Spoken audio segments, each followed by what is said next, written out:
Neck-throughs, guitars, they're like a guy that you won't have a beer with you.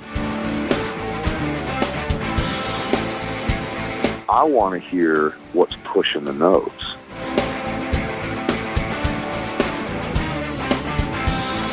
Freddie King and B.B. King, Albert King, and let's not forget Burger King.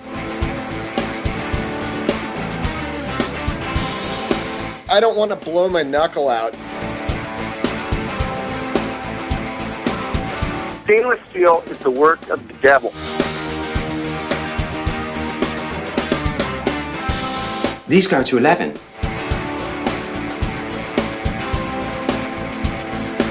From the East Amplification Tone Labs in Baltimore, Maryland, it's the Amps and Axes Show. With your hosts, Jeff the Godfather of Low Wattage Amps Bober and Mick Marcelino.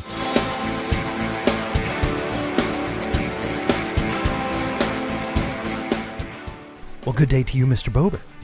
Good day to you, Mr. Marcelino. And it's been a long day, but I think it's going to be a fast day at this point. Yes, sir. And speaking of fast, our fans, man, you guys are kicking it. We can't thank you enough. That's right. That's right. You know, we can't do it without you. We're totally appreciative every time we look at the numbers. And when you listen and you want to tell a friend, make sure you tell them that you heard it here first. That's right. And you're going to hear it today here first again at high speed. You hear it at high speed. So we're going to take a break and a pause for the cause, and we're going to come back with a guest of the week. I don't know. I got to call him Mr. Speed himself. Yeah, man. I don't know. You know, that's my moniker for him, Mr. Speed. So we're going to take a break, come back with a guest of the week, Mr. Rusty Cooley. This is Gemma Jura from Evanescence, and you're listening to Amps and Axes. Hi there, this is Matt Wakeling, host of the Guitar Speak podcast, a weekly show produced in Sydney, Australia, interviewing leading guitarists, luthiers and gear builders from Australia and all around the world. We're into all sorts of styles, all sorts of gear, so if you love the guitar, why not look us up on iTunes or Stitcher and join thousands of listeners around the world who tune in to the Guitar Speak podcast. All right, and we are back as promised with our guest of the week, King of Speed. I don't know how else to describe him. King of Speed, Mr. Rusty Cooley himself. Rusty, how are you? I'm doing great, man. How are you guys doing? Doing great. Feeling like a slacker because, you know. Let me just tell you, I always have a story. All right. Okay. You know me, man. I always start. Oh, yeah. So, we had oh God, what's his name? We had the guy that did all the breaking of the code, and I forgot his name now. And he was talking, cracking the code. Yes, Troy Grady. Yes, Troy Grady. Oh, yeah. Thank you very much for that.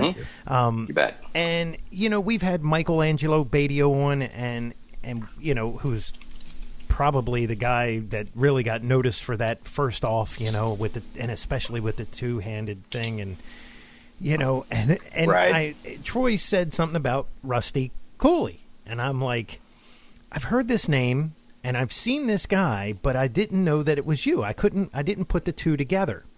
Right. So then I go back and I start watching videos, and I'm like, holy hell. I've never seen anybody. The efficiency in his right hand is, we'll have to get into it. But when I said, we have got to get Rusty on this show. And so here he is. And then, of course, I'm going to let Jeff do his thing. But thank you, man, because it is, I need to know all this information. You got it, man. And I'm going to have to give a shout out to Troy and tell him special thanks for mentioning me, because I'm glad I'm here, man. Thanks for having me on. Cool. Absolutely. Well, welcome to the cast. And I'm going to do with what I do with all our guests, and we're going to take a ride in the Wayback Machine. All right. And find out where Mr. Rusty Cooley came from, where you were born and raised, and what got you into music. And I'm going to take it one step further. And this is going to take a while, but I'm going to go one step further and say how you chose to do what you do. But let's go way back, man. Let's get some history. Well, I was born in Peoria Heights, Illinois, and I was born into a motocross racing family. My dad was the president of a motocross track, and my big brothers were riding dirt bikes and racing, and my dad was the one that was out there on the tractor building the outdoor tracks and stuff. And as soon as I was big enough to get on a dirt bike, I was racing. Matter of fact, my dad, being the president of the motocross track, started a class just so I could race early. He started the Pee Wee class. Oh, wow. And so I was racing, man, and I was, I don't know if it's a genetic thing or whatever, but I was always fast, I was fast at racing. I raced dirt bikes up until I was probably 15, 16. Well, it was after I started playing guitar when I was 15, so I was still racing. Okay. So, but in between then, I was racing dirt bikes. I mean, BMX too. But in '78, not to put too many dates out there, we moved to Texas from Illinois, and my dad, my oldest brother stayed up in Illinois. My other brother moved down and didn't like Texas too much and moved back, and it was just me and my dad, mom and dad. And by then we were living in a different kind of neighborhoods and stuff, and we didn't have a garage, and that's where my dad basically lived, was in the garage, and no garage. Just kind of bummed my dad out, and so the racing kind of slowed down, and my brother ended up moving back down here, and he was the one that started taking me racing again because he was still racing. So somewhere along the lines, I was doing really great, man. I was kicking ass. I was still racing 80s because I was young, and I was on the stadium track because this place we used to race at in Houston called Rio Bravo had the outdoor track, and then they had a stadium track, and it was a Friday night. We were racing the stadium track, and I got the whole shot and came around the first corner, and my bike the rear end kicked out, and of course when the rear end kicks out on a dirt bike, it kicks you back the other way real fast. And about 3 or 4 80s landed on top of me, and what I didn't realize, because my neck was pinned so far to the side, and I could hardly breathe, was that I had 3 bones broken in my foot. And my brother's over there picking up 80s and throwing them. So I'm sitting there on the sidelines with the paramedics, and their paramedics were like, "Oh, you're cool. It's maybe just a sprain." And my brother's like, "Hey, is it cool if I still finish my races?" Because my brother was kicking ass too. and lo and behold, my parents are out of town that weekend, right? So we get done. My brother aces the race, and we go home, and my foot's just killing me. And so my brother calls my parents, and they come back in, and they take me to the ER the next morning. I got 3 bones broken across the top of my left foot. So no neck injury? No, not at all. It was just, man, those bikes just had my neck pinned sideways, and I couldn't, so far to the side that you just like gasping for air, Wow. And it probably was only for a few minutes, what might have seemed like an eternity, but anyway, so after my foot healed from this, and granted, being a kid, I probably didn't really understand what was going on with my parents' maybe financial situation at the time, because my brothers used to both get a brand new dirt bike every year. And at this point, my brothers were on their own, and I was riding on a dirt bike that was 2 years old, and I was kicking butt, and I thought, okay, I'm surely going to get that new dirt bike finally, because back then I was riding an RC or an RM80 Suzuki, and the KX80s, the Kawasaki's were kicking everybody's ass, and I was still keeping up on a bike 2 years old. And I thought, if you're not going to buy me this new dirt bike, I'm selling this thing and all my gear, and I'm buying a new guitar. And that's what I did. And my dad swore for years that he wished he would have bought me that new dirt bike. And I can still hear his faint yells down the hallway at our house going, "Can't you do anything besides strangle that damn thing?" Referring to my guitar playing. And the way I got started, it's kind of weird because I had brief encounters with the guitar all through my life. I remember we'd go camping and stuff a lot, and somebody had an acoustic guitar, and I just remember that memory being planted in the back of my mind. And some of my parents' close friends around the time I was in 5th grade had an electric guitar that I'd get out and bang around on, but never really thought too much about it, and even remembering even further back, there was some kid, I remember when I lived in Illinois, but I was probably in 3rd grade, was playing Smoke on the Water. His big brother was playing it, and moved to Texas, and I heard some kid down the street cranking it up when his parents were at school playing, it was Cat Scratch Fever. And so there was always this thing, rattling around in the back of my head, unbeknownst to what it was going to lead to, And so let me stop for a second. You sold all your motorcycle gear and everything and bought a new guitar. What did you buy? What did you have before that? What did you buy? Well, I didn't buy anything that was too grand. I mean, it was my first guitar and was a PV T27 and a Decade amplifier that we got at an H&H Music that was across the street from the Goodyear Blimp base in Spring, Texas. And I remember the Goodyear Blimp, that giant thing. Absolutely. Yeah. And, and I had back then you're a kid, you just want more guitars, so you buy a bunch of cheap guitars and shit like that. And I had all high-end racing motocross gear. I had all the JT racing stuff and high point boots and Bell helmet and all that stuff. And I don't think I sold every bit of it, but what I ended up buying, believe it or not, was one of those Hondo 24 fret guitars that looked like, the guitar case looked like Dino from the Flintstones. And, and I got pictures of myself playing it with my Metal Method shirts on and stuff. Oh, Doug Marks. Doug Marks. That was my teacher, bro. I mean, I tried taking lessons. I tried a month of lessons from one guy, and after the first month of lessons, he told my mom, I can't work with this kid anymore. And that's because he was teaching me Twinkle, Twinkle, Little Star and open chords, and I was coming in every week going, hey man, check out this new Van Halen riff my friend showed me. And your teachers don't like that too much. So I tried a half a month of lessons from his buddy. He said it was going to be different. It was the same thing. I took 2 lessons and quit. And one of my best friends at the time had been carrying around a Metal Method ad in his wallet, and I said, give me that thing if you're not going to use it. And I ordered my first 2 lessons from Metal Method, Metal Gear and Metal Primer, and that was it, man. I studied the whole course and just self-educated from that point on. I did take a few lessons here and there from a couple of teachers, but it never really amounted to anything that was detrimental to my playing. It's really all from self-educating and just the constant desire. I've always been very driven, and I've always known what I wanted to do. If I wouldn't have had if my dad would have bought me a new dirt bike, I'd probably been a retired professional by now. Motocross racer. But you also probably would have been a bunch of bag of bones too, because a lot of those guys, I mean, you eat shit. It's guaranteed. I mean, that's why I don't ride. That's why I will not get on a street bike, because when I raced dirt bikes when I was a kid, I was fearless.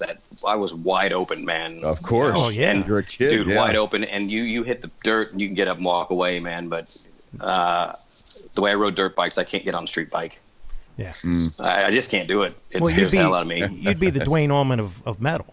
Exactly. Yeah. And my dad rode dirt bikes. My oldest brother had at the time that Kawasaki KZ 1000 something D1R or something. It was like one of the fastest bikes at the time. That was before the Hayabusas and shit like that, where they killed you right out of the gate. But I don't know. I think I might have missed a few things in there along this story, but. I got a question real quick. Sure. So have you met Mark and told him, like, hey man, Doug Marks? Yeah. Doug Marks. Doug Marks. Oh, I'm sorry, Doug Marks. Yeah. We've talked through the years, and he actually used one of my quotes in some of his ads for a while. And earlier this year, I was going to actually do some lesson stuff for him, but just due to timing and everything, I was never able to get it together on my end and that is so cool. and whatnot. And I moved and stuff, but I hopefully one day. I will eventually work with him, because that's always something that's really important to me. It's cool. To be able to work with people you learned from and grew up as heroes and things like that is really super cool, man. Yeah, he simplified. Just to pay tribute. He simplified his lessons very. I mean, it was different than anything that I've ever seen, because I actually got the one with 136 licks. Mm-hmm. And he went through, and it was very interesting how he did that. And it kind of, you get those licks and they kind of stick with you, and you're like, wow. And he would just take parts of these things, Jeff. I have to show it to you one day. I still have. Yeah. I actually remember them, but I've never seen any. I remember the ads all the time. I have all of the original booklets still, all the original cassettes. I've got every metal. He used to have this thing called the Metal Message, and he'd send out newsletters. I've got every single thing he did up until the time that he started going into the video stuff, because by then I was watching Paul Gilbert's Intense Rock 1 and shit, but Doug was my teacher, and and for whatever reason I was able to really understand it and grasp it. It took a little bit at first, because I had trouble in school. Like I said, I had reading comprehension and grammar and all that shit, but for whatever reason I could grasp this stuff. My dad used to always say when I was racing motocross, if you can remember every one of those goddamn motocross racers' name, why can't you remember that shit in school? And that kind of stuck with me too. So I think it's really an interest thing. If you're interested enough in it, man, you do it and you figure it out. And it was just me and that book and cassette in my bedroom, and it was, I stopped hanging out with my friends, and my parents freaked out. It was like sending my meals to my room, and that was it, man. It was me. And when you answer your phone like this, what? I'm practicing. People stop calling pretty quick. Well, that sounds a lot like Blue Saraceno's story, because I read early on, years ago, when he was like 17, like his parents had serious concern because he was not interested in anything but sitting there just playing guitar. Yeah, that was that was pretty much me. I'd go out a little bit on the weekends and stuff like that, and here and there and hang out. But it was just me.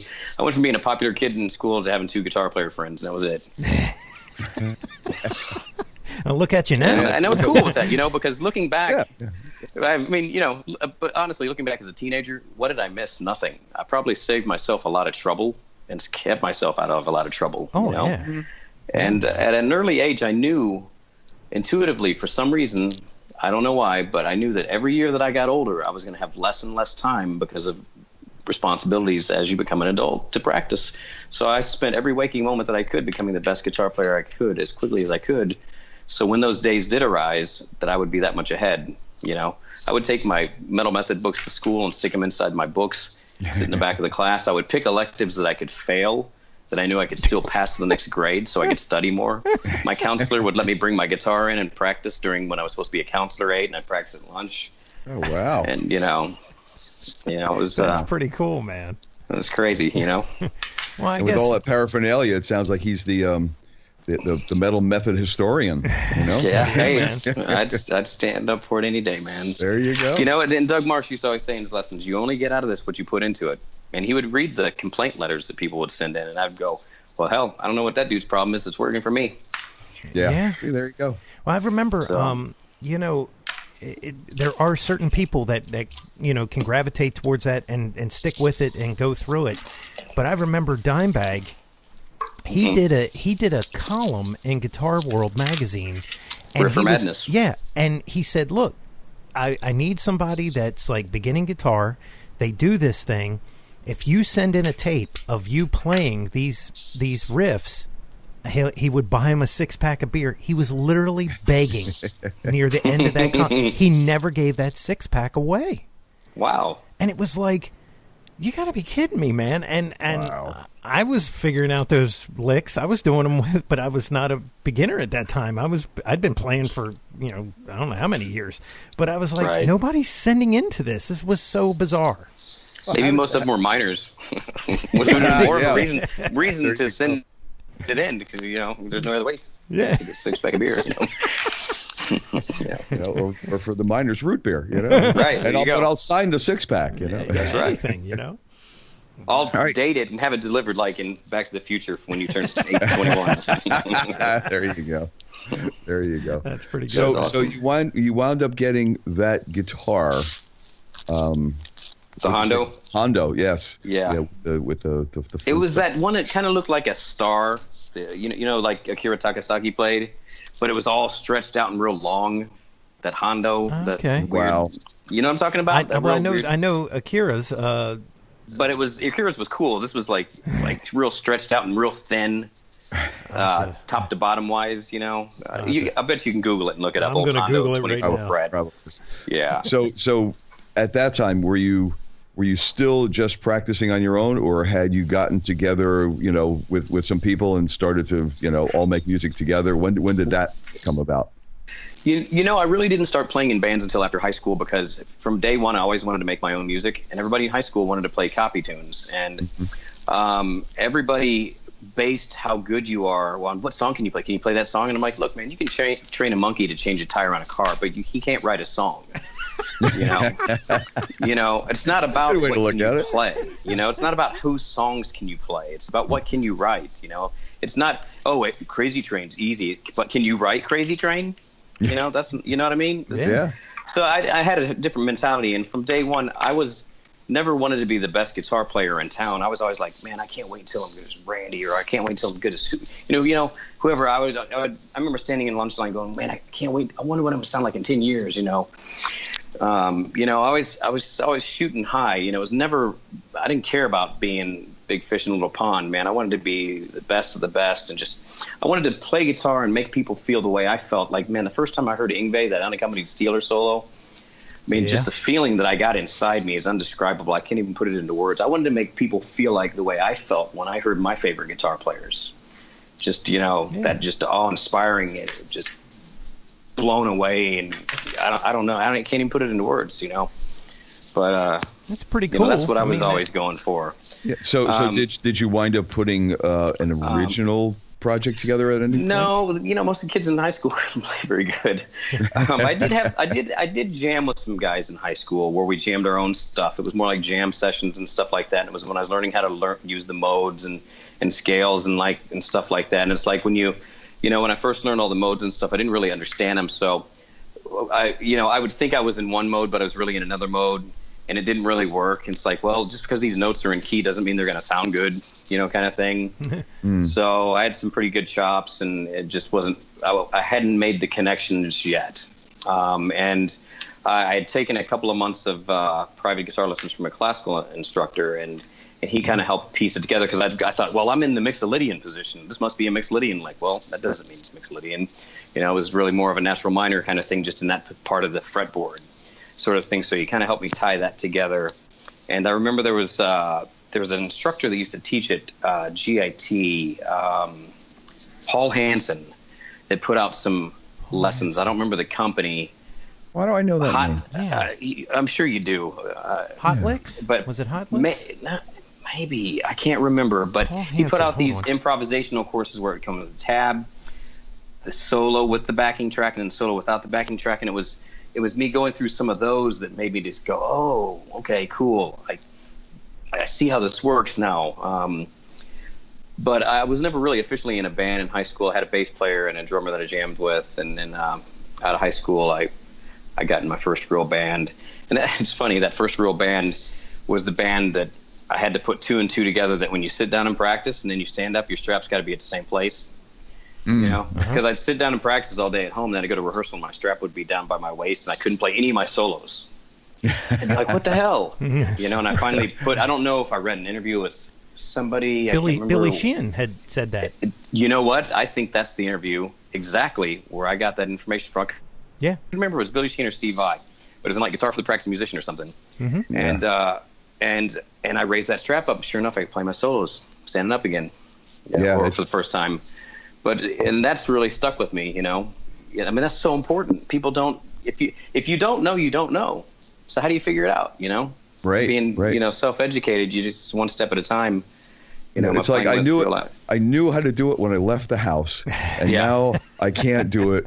What did my hand get broken? What changed? Right. Something exactly. Something's not working. And you look at let's just take the prog guys, right? Or Prague, not Prague, right. but Prague. Yeah. And you take John Petrucci and or even Steve Howe. Their guitars are right at that height, man, because it's it's not only the left hand, the right hand too. Absolutely. And I do a lot of really crazy left hand big stretches and stuff, and you can't do that stuff any other way. And I got a good story about John. When Dream Theater went and started using inner monitors, he didn't have the monitor to put his foot up on anymore. Oh. So at each end of his pedal board, he's got these things custom made that he can put his foot up on for those special moments when he needs to be even higher. Yeah. And and that's pretty cool. And a lot of times, I have to use those even. I wear my strap pretty high. I don't wear it as high as I did when I was doing just instrumental stuff. But I'm still looking for that monitor. And when you put your foot on that thing, it starts to slide, and you're like, oh shit. Yeah, but. Man. I'm going down with the solo. I mean, you can't play some of that stuff any other way, I gave up trying to look cool with my strap low a long time ago. I'd rather play well and confident than have it low and just cheese it, Well, just know that you could never have been a member of the Ramones. No, very true. Very true. Very true. Or any band from the 70s, pretty much. Yeah. Almost. I think Uli was the only guy that had a strap up high in the 70s, reasonably at least. Yeah. Yeah, you're about right. Yeah. Yeah, some jazz guys. The jazz guys. Right. Sure. Rock dudes. Those guys wore bow tie guitars. It's like a bow tie. Exactly. It's so high. That's funny. So what was when you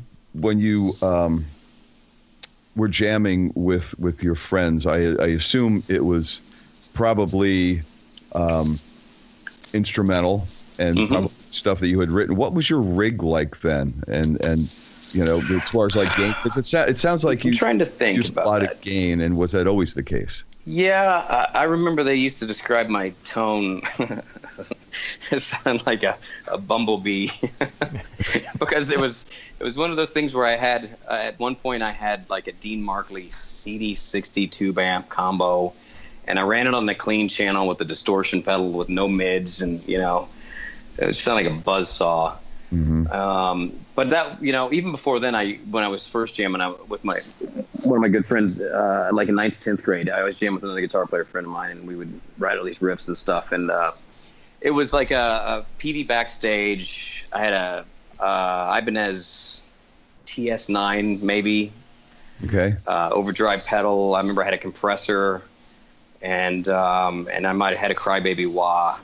Maybe, but those were basically the pedals. I didn't have a lot of stuff, Mm-hmm. My parents weren't real supportive, as you know, leaving the motocross race, and then the guitar thing wasn't very popular with them. I mean, I could barely get them to drive me to the store to buy a new string, let alone pay for lessons. Even if I would have, found a teacher that I would have been able to grow with, that wouldn't have happened. So I was fortunate to have what I have. And I think, but I think, and all in all, that's what drove me so hard, because none of my family was supportive in any way, shape, or form, except for my middle brother.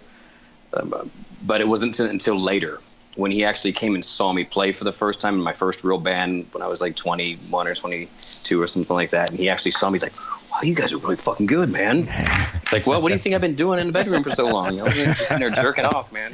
Right. But, I mean, you weren't doing the same as everybody else. Yeah. Well, it's probably a mixture of both. Thank God we didn't have computers back then. So it was tough, especially because I went to a school that was in a really wealthy area, but we weren't wealthy, and it used to annoy the crap out of me seeing all these kids that didn't give a shit about guitar. I remember going to this kid's house one time, and he had his own bottom floor of his house lined all the way around with different guitars with the cases open and a half stack, and he couldn't give a care less about it than playing a backstage in a PV, or a Hondo, and it's like, here I am over here busting my ass trying as hard as I can, but it's all part of the growing process, and if I would have had it any other way, maybe I wouldn't be here today doing it. That's true. So it was the drive to prove to my family that I can do this. My mom and dad used to be like, when are you going to take all those pictures of those freaks off your wall? And when are you going to cut your hair? And when are you going to get a real job? And, I mean, my first job, not my first real job, but when I was a senior in high school, the place that I bought my first guitar from hired me to teach from them 3 years later. Oh, wow. I got my first job from the same place I bought my first guitar. The guy that worked there was a big Randy Rhoads nut, and I was always into Randy, and he just watched me develop through the years. And one day I got a call and said, hey, man, we need a teacher. Would you like to teach? And I was like, well, Randy Rhoads taught. Hell yeah, I'm going to teach. I want to do anything Randy did. Yeah, but to go from beginning to 3 years teaching. That's pretty good, man. Yeah. I played in the 10th grade talent show. I played Eruption note for note, and I played Revelations Mother Earth guitar solo by Randy Rhoads note for note. Wow. And that was stuff that I'd gotten from, all the studying all my Doug Marks stuff and whatnot.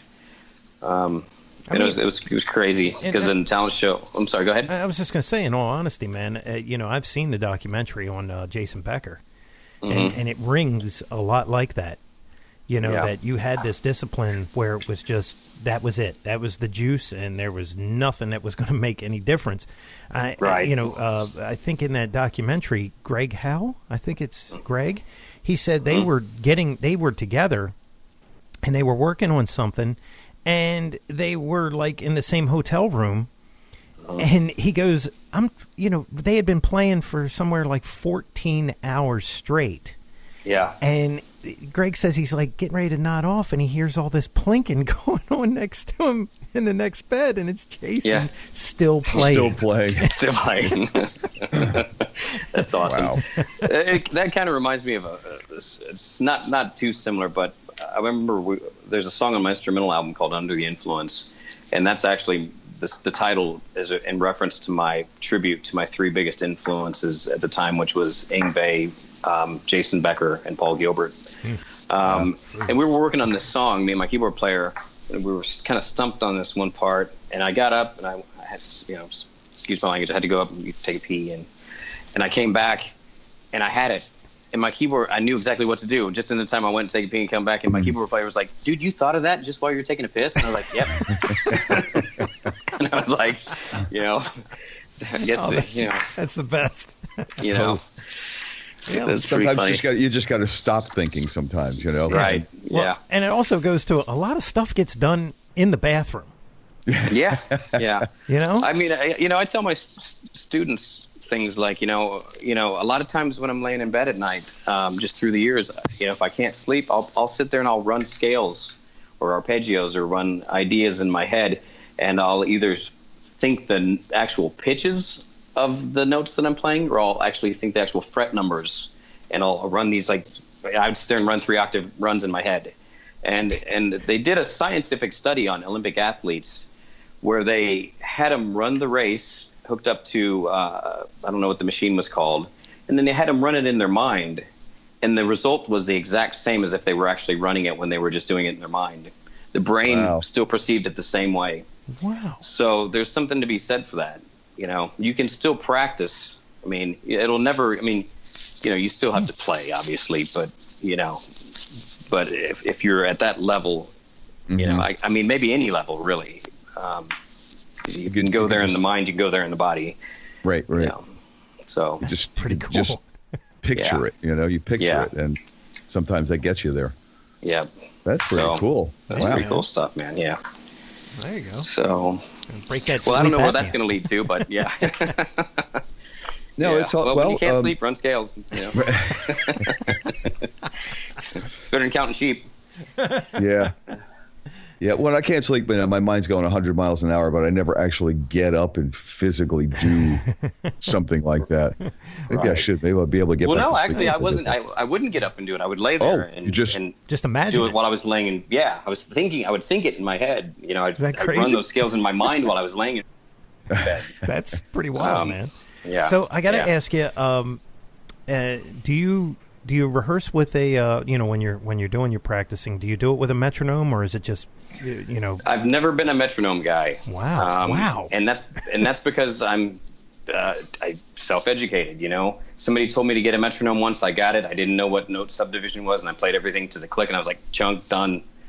And it was only later when I figured out that you can subdivide that note into 2 or 3 or 6 or whatever. Then it was like I already had it. So I always did.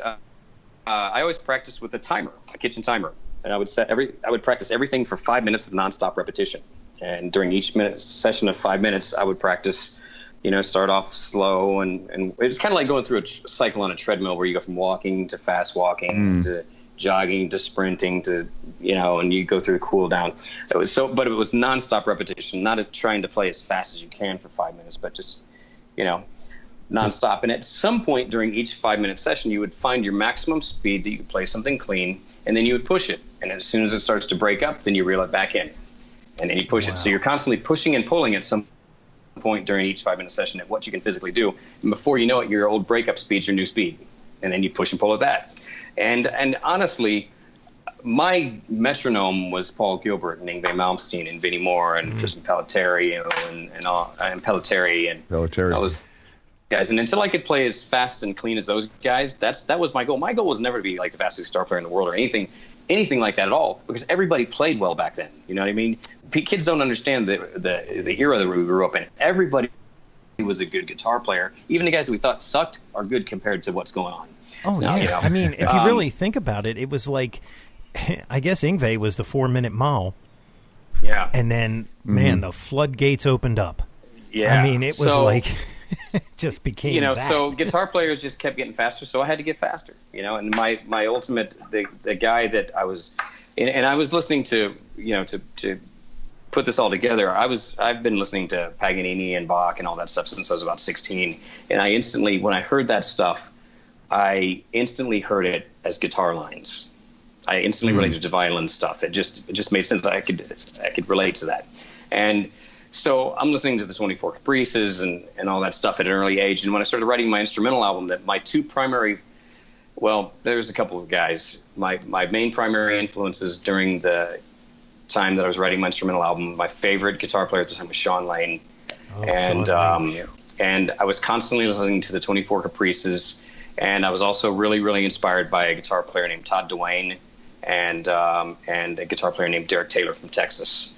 And when I got my 7-string guitar, that's when I went back to the woodshed, and that's when I became the guitar player that the world kind of knows of me as now, because when I put that album out was at the same time the internet was taking off and whatnot. So that's when I went back and started doing all 4, using 4 fingers on my left hand, tapping with multiple fingers on my right hand, and just doing everything.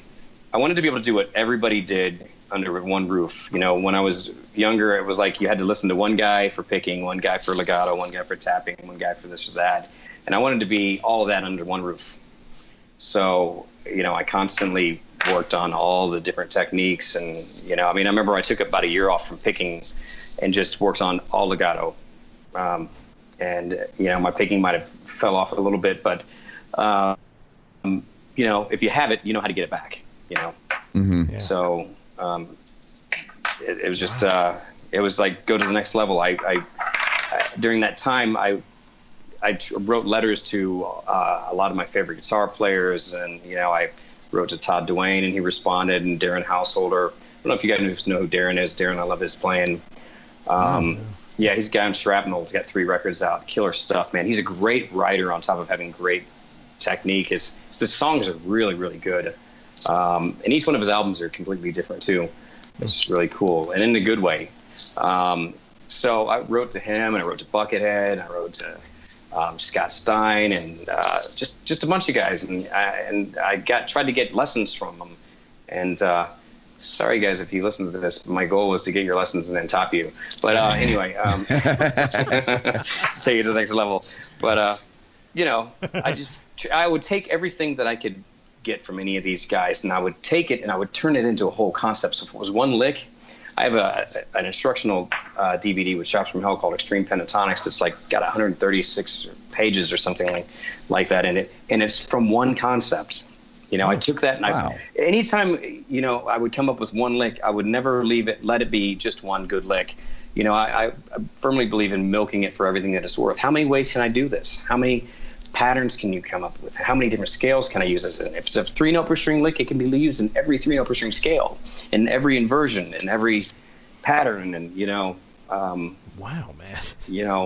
And don't just if I can tap it, can I play it with one hand, or can I pick this lick, or can I use I would do tapping licks that I'd use 2 fingers on my left hand, 2 fingers on my right hand, and then I would go back to play the same lick with one hand and do all 4 fingers on the left hand, and just try to as many ways that you can slice it up, because the more ideas is the more ideas. And the last thing I want to do is be repetitive. And I know a lot of people listen to my playing, and sometimes they can't hear past the speed, but there's a lot going on in there, and there's I don't know, man. It's just not just about the speed. I just happen to play fast, and I can't help that. I have people ask me, hey, can you teach slow blues? And it's like, well, I didn't come running out of the womb. I didn't run and learn how to crawl. Right. I could play whatever, man. It's just that's what I'm driven to. I drive fast. My driving record, I've had police let me go when they pulled up my record and go, shit, I just looked through 4 pages of your tickets. You can go now. And this was when I was in my early 20s. Jesus. You can go. Just go. Slow down, please. Slow down. I'll never slow down. Yeah. So, but I mean, if you listen, and I can always tell when somebody hasn't listened to my catalog, or I'll get somebody that watches one lick on an instructional site or something. Go, oh, he can just play fast. You can't bend notes. It's like, dude, you haven't even listened to any of my songs, man. That my first instrumental album and the first Outworld CD, most of those songs have 20 and 30 chords in them. Because I was a huge Ted Green guy. That's somebody I always forget to mention. Ted Green, chord chemistry, modern chord progressions. I still got chord chemistry, and it's so old that it's in 2 pieces. And I don't even feel like I've scratched the surface of what Ted Green's doing in that book, man.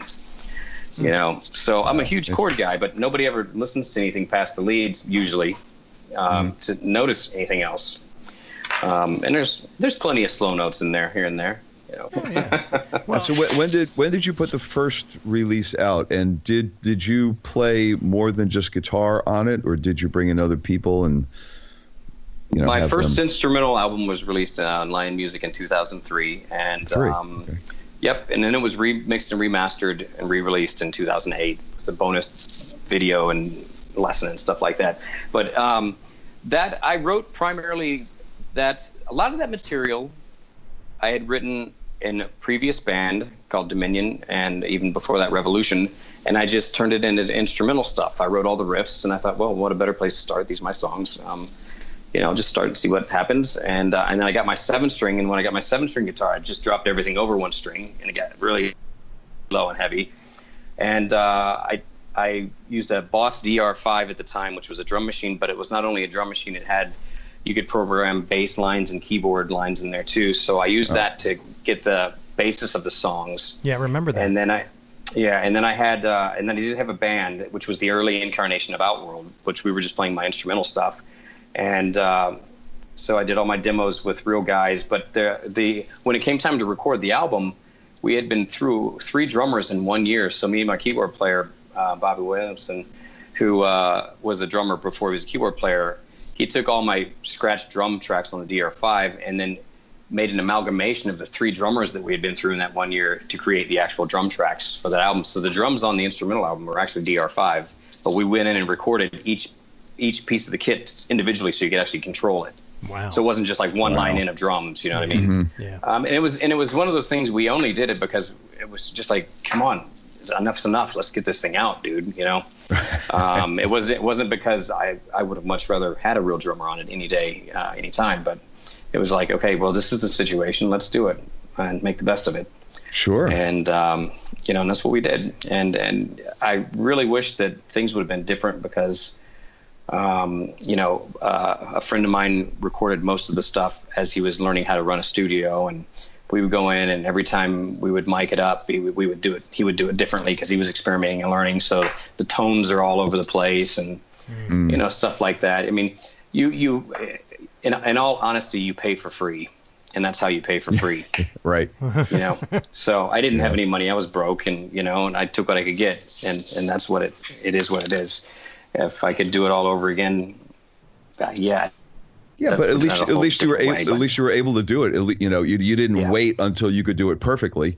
Right. You used what you had and got it out, and that's what you should have done. Yeah, and I've learned a lot from my guitar heroes. I remember reading something from Sean Lane saying that you should make music at whatever level you're at. Don't wait till you think you're good enough to start making music, because if you wait till you're good enough, then your playing's going to be good and your songwriting is going to suck because you're just going to be starting to write songs. You want to develop everything at the same time, and I've learned just as much of what not to do from my guitar heroes as I have of as what to do, and a lot of my guitar heroes I can't it's hard to listen to a lot of them now because a lot of them just continue to put out that same record, and I don't know what happens. I hope that never happens to me. I don't ever want to be comfortable enough that I just stop practicing or progressing or writing. But I think that's what that is. It's just comfortable, Well, it's comfortable, or it's a degree of success that you may want to try to repeat, as opposed to challenge. It's like, this worked and we're making money, so let's do it again because it'll make money again. True. Yeah, True. Very true. Dream man. Theater never did that. Those guys, they seem to, because each album is so different from the album before. With them. Because you would have thought Pull Me Under, when that had such the success, right? Images and Words, their first album. That the next album was going to be, like a carbon copy, and it wasn't. Or it just wouldn't live up to that. A sophomore release, that's always a chance. It's like John is never shy for notes. Yeah, for sure. Yeah. John's super cool, man. I've been friends with him for a while. Matter of fact, I'm teaching with him. He invited me to teach with him this summer at the John Petrucci Guitar Universe. In August. Nice. Yeah, so who shows up to with that, him. Rusty? I meant to ask you because I can't imagine. There's not many guys on that level. Yeah. Well, right. it's you know what? It's not really about that. They have guitar players of all levels, so you're required to have material more ready for more beginner and intermediate guitar players as well as advanced players. And I think it's really more for just guitar players that are fans of John's and at whatever level. And we're going to give them all a little bit of something and some of our experience and things that we've experienced through the years, as well as just information, how we get tones, how we practice, just get around guitar information that can help anybody at any level. Here's how I see it, though. Yeah. And this is my twisted sense of humor. There's the hotel, and outside there's a wood chipper. And you get up in the morning. This is not a scene from Fargo. And if you can't do your scale, they just take it and throw it in the wood chipper. Just go have a seat. Yeah, You'll be there fine. you go. Yeah, all right. We'll get you another balsa wood guitar next round. So that's funny, son. That's right. Yeah, this guy that I know went to one of them. I think it was one of Joe Satriani's, and he said Zach Wilde was there, and he said Zach just talked about drinking and all kinds of stories, and he goes, "Man, I was hoping to learn something." But Zach, I'm sorry if you hear that. I didn't mean that. You might want to cut that. I don't want Zach to learned get how my much ass. he used to drink. Yeah. Yeah. Well, that pub was open all night and all day during those years. Yeah. Oh, you know what it was? It It was a Steve Vai one, and I remember this because I remember seeing a video of him playing with Steve, and he got on stage with Steve Vai, and he just kept playing, and he kept not Steve, this dude, and he just kept playing. And Steve standing there going, "Okay." This dude it was like, okay, you're gonna get up there and try to out jam Steve Vai, and Steve's just standing there twiddling his thumbs playing rhythm. Maybe you've never sat in on a jam before, but we take turns. Right. Yeah. This guy clearly didn't get that memo. And I don't think you're going to show Steve anything new. No, I doubt it. So we got to get into your equipment, man. Sure. I wanted to, just find out when did you put together Day of Reckoning? How long has that been together? I put Day of Reckoning together around, Outworld broke up in 2008, I believe. And it was probably around 2010 that I started trying to do Day of Reckoning. It was a very slow process. I was going through some family issues and stuff like that. And everything I do takes way too long, man. I don't know what the problem is. It's just like, it seems like somebody get a new band together, they're out touring, got 3 albums out. It's like, wow. Here I am still just trying to get the second part of the first album out, but it's I'm in Houston, and I think my bass player said it the best, the guy that I'm playing with now, Michael Millsap, aka Dr. Froth. If you guys haven't heard this guy, you need to check him out. He plays this thing called an NT stick. It's got like 7 or 8 strings on it. He plays guitar. And, So I was talking to Michael recently, and he's like, dude, Rusty, if you didn't play shit that was so goddamn hard, you wouldn't have that hard a problem putting a band together. Nobody wants to play with you. It's like, okay, that's too funny. But he goes, but that's why I like playing with you, because it makes me practice, But, Outworld was a progressive metal band. It had the operatic kind of vocals, keyboards, and when we were together toward the end, I felt like, no matter how heavy a riff I would write, the keyboards and the vocals would just suck the heavy right out of it. And and when it disbanded, I was heartbroken. I mean, I'd still be in that band if it wasn't my doing. I love that band, but I decided, I did my instrumental album. I did 2 progressive metal albums with Outworld. I'm going to go for this heavy thing, man. I'm going to strip it down. I'm going to do 2 guitars, vocals, drums, guttural mixed with clean vocals, and see what happens. If it works, it works. If it doesn't, I'll do something else. And I went through, when I would hire a rhythm guitar player, it was strictly this. I write the music. I just need somebody to play rhythms, double stuff, do some harmonies, because I had played in a 2 guitar player band years ago and called Revolution, and it was your song, my song, your song, my song kind of thing. And I wrote so much that it was like, okay, we do his song, now I got 3 stacked up, and we do his song, now I got 6 stacked up. And it was like, I could just never get to all my material. And after that, I decided that, I can't do the sharing thing because I just write too much. I'll never get to all my music.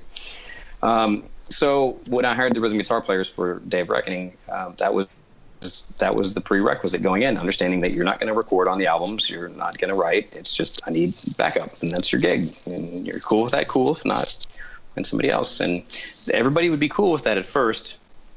And then somewhere along the lines, it's like, well, hey, man, that is it. And it's like, did you forget the initial rules? You know, let's refer back to page 1 of the contract. Yeah, where it exactly. says you get to play chords. And you know the aforementioned Zach Wild, that's how he records all the Black Label Society stuff. Yeah, he goes in, he plays all the rhythms, he writes all the songs, and he does all the guitar parts, every single bit of it. And you know, some people will look at that and go, "Hey, man, that's a little stiff." But it's like, you're a big fan of Metallica. Guess what? That was the first 5 albums. Yeah, exactly. And, you know, fortunately now, the guy that I got playing rhythm for me, he's really not just a rhythm guitar player. It's a guy named Matt Huff, and he was one of my students for years. He graduated high school and went off and got a degree in music from Denton, that music school in Denton, UNT, I think it's called. Okay. It's like one of the most prestigious jazz schools in the United States. And this guy's knowledge of music theory and whatnot is just way beyond mine. I mean, he knows how to. I mean, it's like nuclear theory. I don't know what the hell you call it. Wow. I mean, he can come to rehearsal and write his shit down with pad and paper. He didn't even need his guitar. I mean, it's how brilliant the dude is.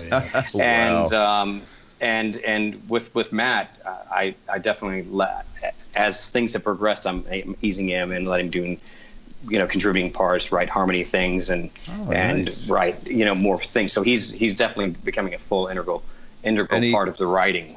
Any relation to band? Nope, different not whatsoever. Yep. Oh, okay. But Matt's, you know, and he's got all the chops. You know, he got all the chops from me when he was taking lessons from me in high school. You know, and you know, he said that was the only thing that saved his ass at that school was his chops. You know. Because in North Texas, they weed you out. They find your weakness, and they want to weed everybody out as quickly as they can to get you to drop or stick. And they don't screw around up there, man. Holdsworth came up there, and he was telling me some stories about Holdsworth, and he said that Holdsworth was up there. And, you know, Alan has his own way of thinking about music, and he had some of the students play in the band, and the drummer, Alan handed the drummer like a napkin with some notes on it, and that was the charts. And the drummer was looking at the other guys, what the hell am I supposed to do with this? You know? And they made it through it somehow. But so you know, I went through several rhythm guitar players. Only had to, thank God, go through 2 singers. And the guy I have singing for me now, his name's Brad Lambert.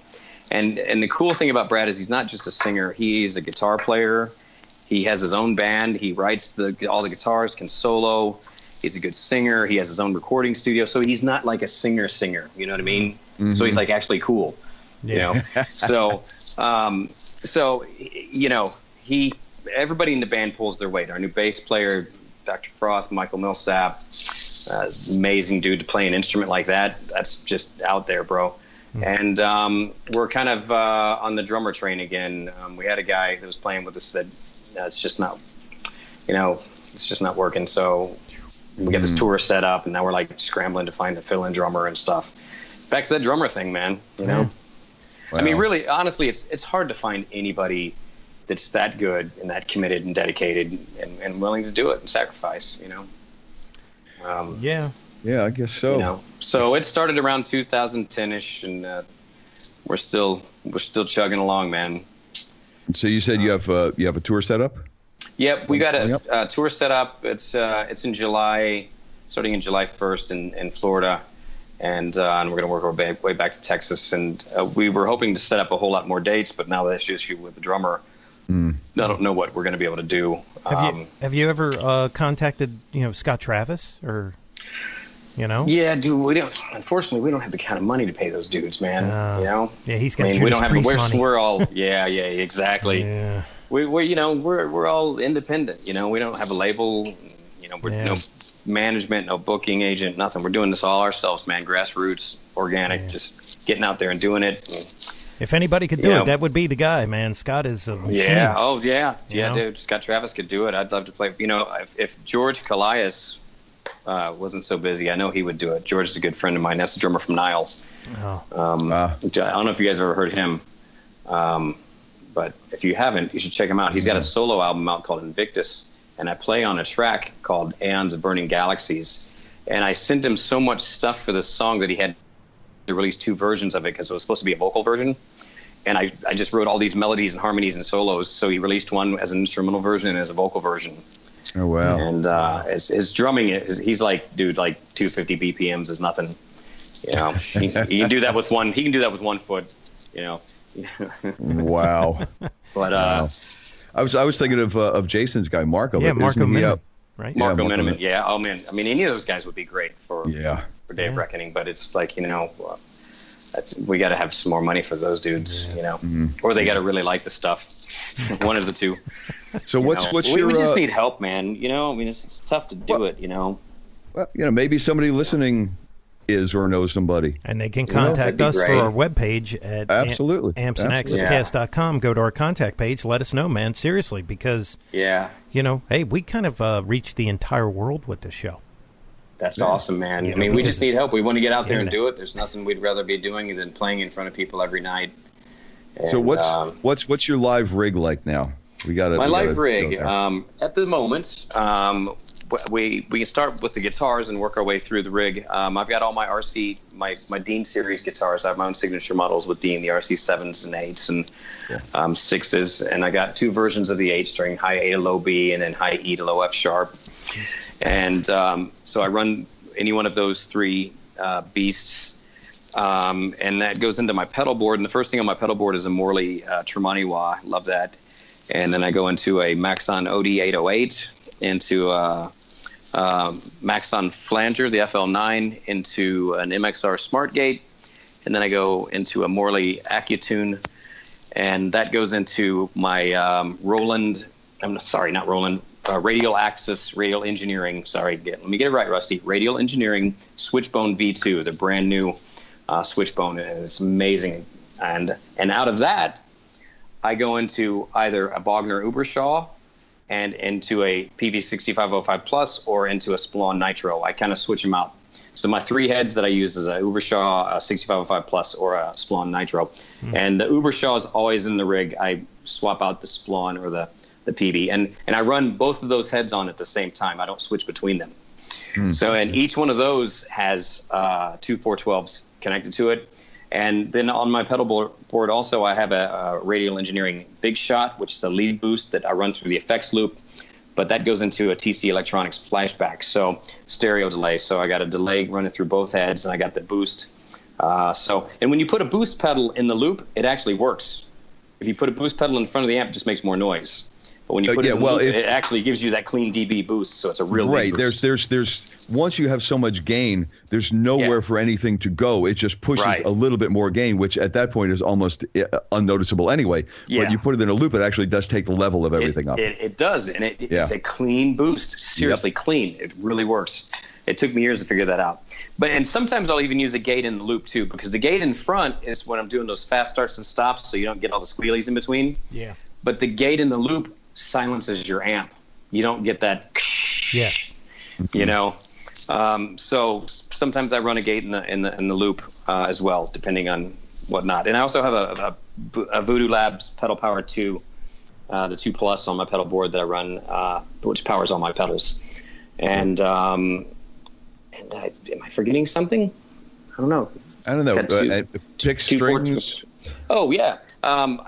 My picks are Swiss picks. I have my own signature model with them. The nuclear. The cool one is the new pick that I got is called the Nuclear Cheddar.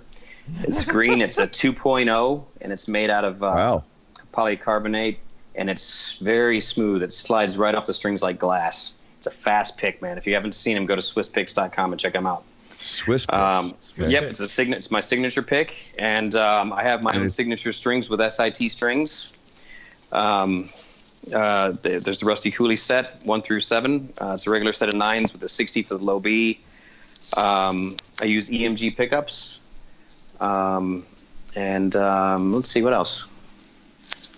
I'm probably forgetting something. That's pedals, guitar. Oh, I endorse IntelliTouch tuners as well. Those are the clip-on tuners for the headstock. Okay. Those are great tuners that have been a very supportive company. And cables? And yes. Oh, God, thank you. Mm-hmm. I've got my own signature cable with Spectraflex. It's the Xenoside. There you go. Named after my guitar. No, I'm forgetting something. So talking about your guitar, we want to just we interviewed Elliot. Awesome. And, we just what a that guy sweetheart, was man. just an awesome dude, and I really can't believe how long he played up until he was just so ill that he couldn't anymore, and it was like, man. The only reason I'm with Dean Guitars is because of Elliot. Elliot contacted me. The story goes like this. A good friend of mine, which I'm sure you guys all know, Mark Tremonti, Creed and Alter Bridge, was at the Dean factory with his friend Bill Peck, who's a Dean artist, because obviously Mark's PRS. Don't want to get any mixed signals out there, anybody. Mark was hanging out with Bill, who is a Dean artist, and Elliot and Mark were talking, and Elliot said, hey, we're trying to corner the shred market. Do you have anybody that I should check out? And Mark goes, of course, dude, you need to call my friend Rusty Cooley. So Elliot calls me up, and I think this is in December of 2004, I think. And he asked me if I was going to NAMM in 2005, January. And before he asked me that, he said, hey, Mark, I talked to Mark, and he said I should check you out. Can you send me some stuff? So I sent him stuff off my instrumental album. He dug it and said, you going to NAMM by any chance? And that, by chance, at the last minute, IntelliTouch Tuners sent me to NAMM. Last minute deal. And I said, you know what? I am. He said, well, can you come by the booth? Let's talk. And I said, sure.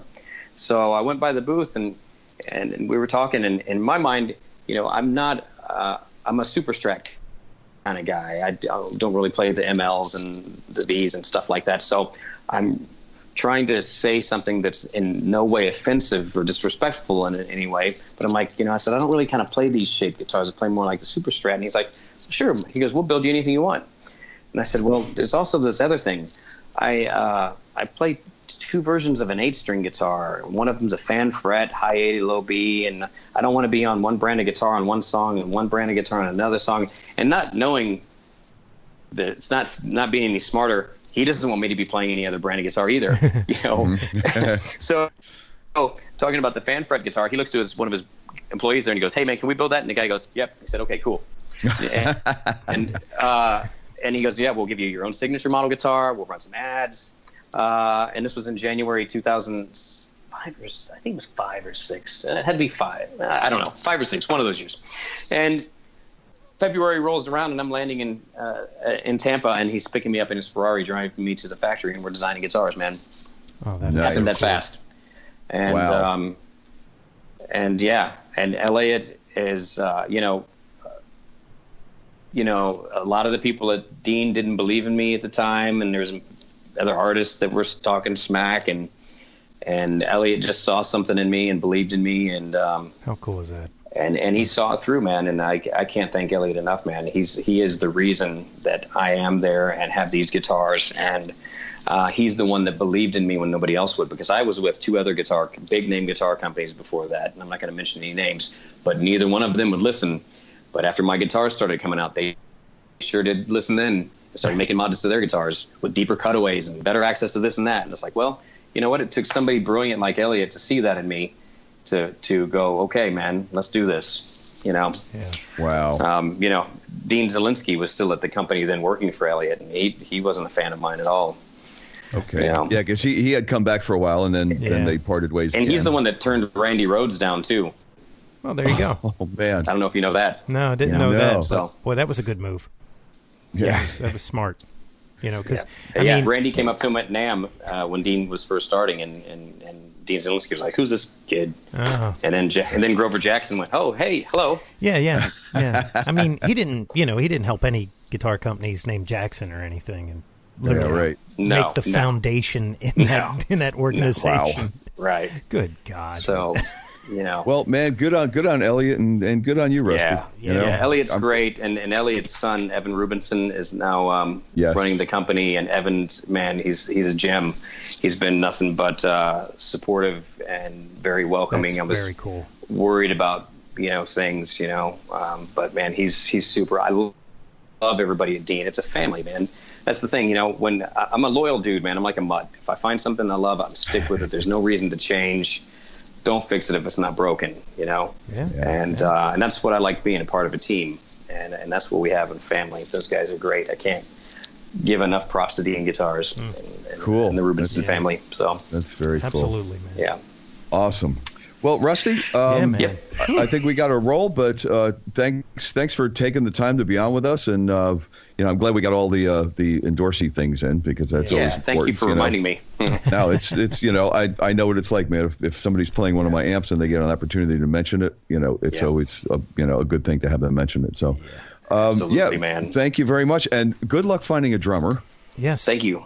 And maybe who knows? Somebody may know somebody that may know somebody, that hears this. So that's perfect. Who knows? But yeah, man. I mean, if you make it up to the Northeast at any point in your tour, and luckily have a drummer and are able to extend the tour a bit, I'd love to come say hi and just shoot the shit for a while. Yeah, man. Let's do it, man. Thank you guys so much for having me on, man. I really appreciate all the support and the opportunity to do this.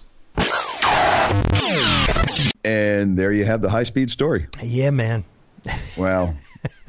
I watched some of his things. You know what? He's that is the most disciplined guy I think we've ever talked to. I don't understand that, how after 15 minutes of doing what he doesn't instantly have like tendonitis or carpal tunnel or something like that. I think one of the prerequisites of being Day of Reckoning is you got to be jacked, because those dudes are fit, man. So I think that's part of the thing. No, he's got some monster forearms, so it definitely has to be part of that. It's it's almost like counterintuitive. Like it's almost like that would slow you down. Oh yeah, yeah, man. So I don't know, definitely check out their stuff. It's pretty crazy stuff, man. And it's just amazing to watch somebody play. Yeah, I mean. That's totally not my cup of tea, but I can appreciate when somebody can do that. I know I will never be able to do that. There's not enough time left on this rock that I could do that. There just isn't. Yeah, it's maybe 50 years from now. It's an acquired taste, but man, he does it really well. Oh no, that doesn't take anything away from a person's ability to do it. Yeah. It's like, wow, man, that's I don't know how you get there. Yeah, it's crazy. So until next time, my friend. That's right. We'll probably have to slow it down some. I'm Mick Marcelino, and I'm Jeff Bober, and we're always saying, onward.